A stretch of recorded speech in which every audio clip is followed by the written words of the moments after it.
2 ya. Sesi 2, 3, 4, 6, 7, 8. Terima kasih atas bantuan kalian. Bapak harap bisa terjalin kerjasama dengan baik. Sebelum kita ke materi, Bapak ingin melihat kerapihan kalian. Tolong berdiri semua.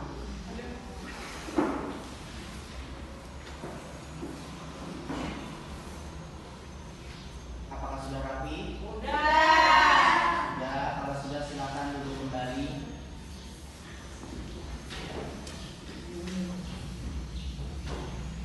Baiklah, di tugas 8 di sini Bapak ingin menjelaskan materi tentang komitmen kebangsaan dalam kebinekaan global.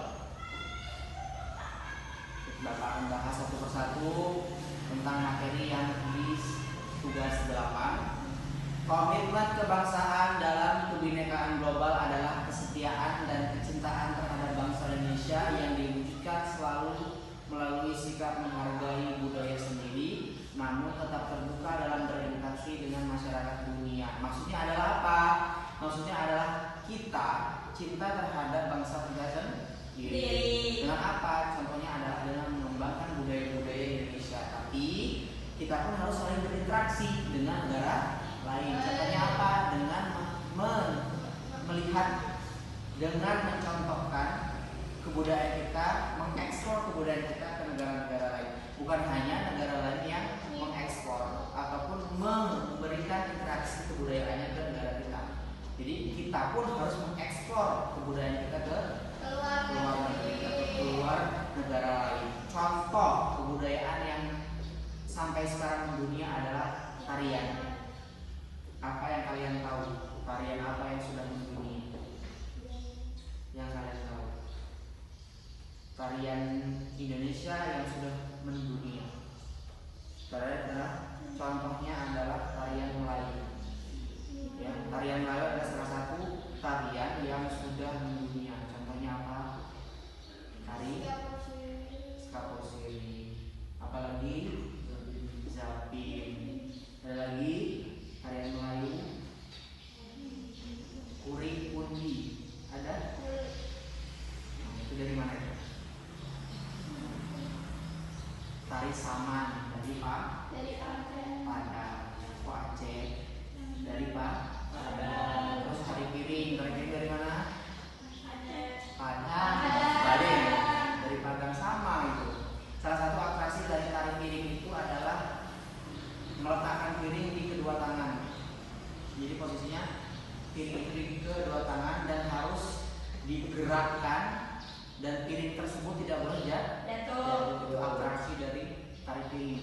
Dan biasanya setelah itu adalah menginjak piring yang sudah dipecahkan. Kalau orang yang tidak terlatih dalam tarian ini, maka kakinya akan terluka.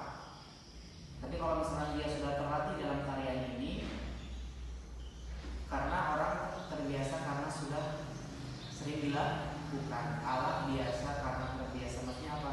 Kalau sesuatu dilakukan sudah terbiasa, maka apapun kendalanya pasti terselesai. Itu maksudnya.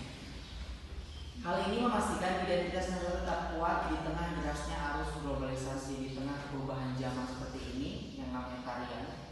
Selagi tarian itu tidak menyimpang dari agama, maka tarian itu wajib dilestarikan. Berikut adalah prinsip utama untuk menetapkan komitmen terhadap tersebut secara nyata. Pilar utama kebinekaan global: menghargai budaya sendiri. Bagaimana bentuk kalian menghargai budaya sendiri? Salah satunya adalah memahami budaya kamu. Kamu asal gerak tapi tidak paham dengan apa yang digerakkan, percuma. Yang kedua, melestarikan. Cara melestarikan budayanya itu adalah dengan cara apa? Melanjutkan ke generasi selanjutnya. Contoh, kenapa harimau itu wajib dilindungi? Kenapa badak bercula satu harus dilindungi? Kenapa ini harus dilindungi? Kenapa kebudayaan harus dilindungi? Kenapa? Karena nantinya generasi yang akan datang itu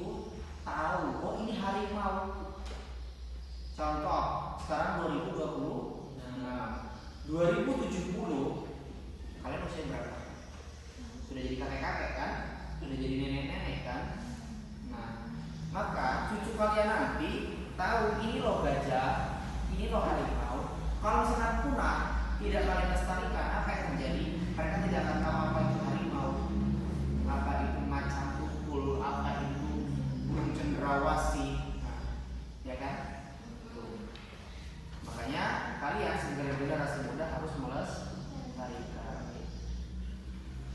Terbuka terhadap keberagaman, menerima dan menghormati variasi budaya. Apa itu variasi? Berbagai macam budaya, etnis dan agama dari bangsa lain tanpa kehilangan jati diri. Kita ada berapa agama di Indonesia? Ada 6: Islam, Kristen, Katolik, Buddha, Hindu, dan Konghucu. Nah, dari ke-6 itu tadi, jadikan perbedaan sebagai persatuan dan tidak menghilangkan jati diri kita sebagai rakyat Indonesia. Dialog antar budaya, kemampuan berkomunikasi dan berinteraksi secara damai dengan individu dari latar belakang global yang berbeda. Ini maksudnya apa? Dialog antara berbagai suku, berbagai budaya, berbagai etnis, agama, dan lain sebagainya. Tujuannya apa? Saling berinteraksi satu sama lain antara individu dan sebagai pemacu kita dalam keberagaman. Yang terlahir bentuk komitmen sehari-hari, pelestarian identitas, aktif mempromosikan budaya dan bahasa Indonesia di forum internasional atau melalui platform digital. Sekarang itu zaman sudah modern, sekarang serba digital, tidak bisa terlepaskan dari yang namanya gadget, gawai atau HP. Jadi cara kita melestarikan budaya itu bisa dua cara, dengan cara melalui digital dan cara non digital. Non digital itu seperti kebudayaan yang tanpa adanya digital, tapi kita mengetahui. Yang selanjutnya adalah toleransi dan moderasi, menghindari sikap etnosisme, menganggap budayanya lebih bagus tanpa melihat budaya yang lain. Itu yang tidak boleh, dan menumbuhkan empati terhadap masalah kemanusiaan global. Dan yang terakhir, cinta tanah air atau nasionalisme, menggunakan produk dalam negeri dan menghormati simbol-simbol negara seperti bendera merah putih. Siapa yang menjadi bendera merah putih? Ibu Fatmawati, istri Presiden sah Soekarno. Presiden Soekarno itu istrinya ada 9. Salah satu istri sahnya adalah Ibu Fatmawati. Ada berapa anak Ibu Fatmawati? Ada 5. Yang pertama Guru Soekarno Putra, yang kedua Megawati Soekarno Putri, yang ketiga Rahmawati Soekarno Putri, yang keempat Sukmawati Soekarno Putri, dan yang terakhir Guntur Soekarno Putra. Jadi istrinya beliau itu ada orang Sunda, ada orang Jawa, ada orang satu-satunya adalah orang Jepang.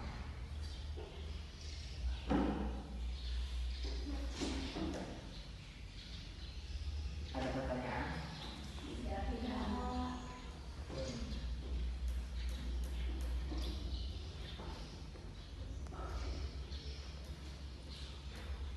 Sudah paham? Sudah. Baiklah, mungkin itu saja yang Bapak sampaikan. Terima kasih kembali kepada kelas 8 yang sudah membantu Bapak dalam sesi atau tugas 8. Inilah